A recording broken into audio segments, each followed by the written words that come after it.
حضور غوث پاک نے بیان کرتے ہوئے ارشاد فرمایا، اے مالدارو، اگر دنیا و آخرت کی بھلائی چاہتے تو اپنے مال کے ذریعے غریبوں سے ہمدردی کرو۔ پھر غوث پاک نے ایک حدیث پاک بیان فرمائی، اللہ کے آخری نبی صلی اللہ علیہ وسلم نے فرمایا، لوگ اللہ پاک کے عیال ہیں، اللہ پاک کا زیادہ پیارا وہ ہے جو اللہ پاک کے عیال کو زیادہ فائدہ پہنچانے والا ہو۔ اللہ کا پیارا کون؟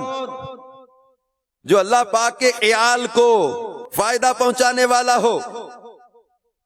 عیال اول سے بنا، اس کا معنی محتاجی، وہ لوگ جن کا نفقہ خرچ وغیرہ آدمی پر لازم ہوتا ہے۔ اور یہاں حدیث پاک بھی بیان کر دی حضور غوث پاک شیخ عبد القادر جیلانی رحمت اللہ علیہ نے، اور نصیحت کیا فرمائی ہے، مالدارو، اگر دنیا اور آخرت کی بھلائی چاہتے ہو تو اپنے مال کے ذریعے غریبوں سے ہمدردی کرو۔ تو غریبوں سے ہمدردی کرنا، ان کو فائدہ پہنچانا، ان کی مدد کرنا، یہ ہمارے اولیاء کرام کا انداز رہا ہے۔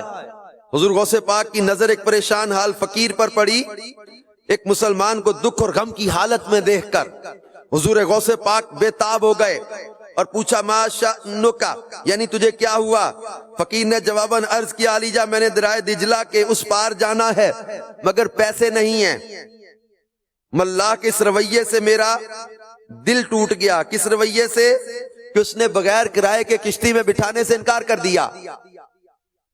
میرے پاس پیسے ہوتے تو یوں مجھے مایوس نہ ہونا پڑتا۔ راوی کہتے ہیں فقیر نے ابھی اپنی بات پوری بھی نہیں کی تھی کہ ایک شخص بارگاہ غوثیت میں حاضر ہوا۔ اس نے غوث پاک کی خدمت میں ایک تھیلی بطور جو ہے وہ گفٹ پیش کی۔ اس تھیلی میں 30 دینار سونے کے سکے تھے۔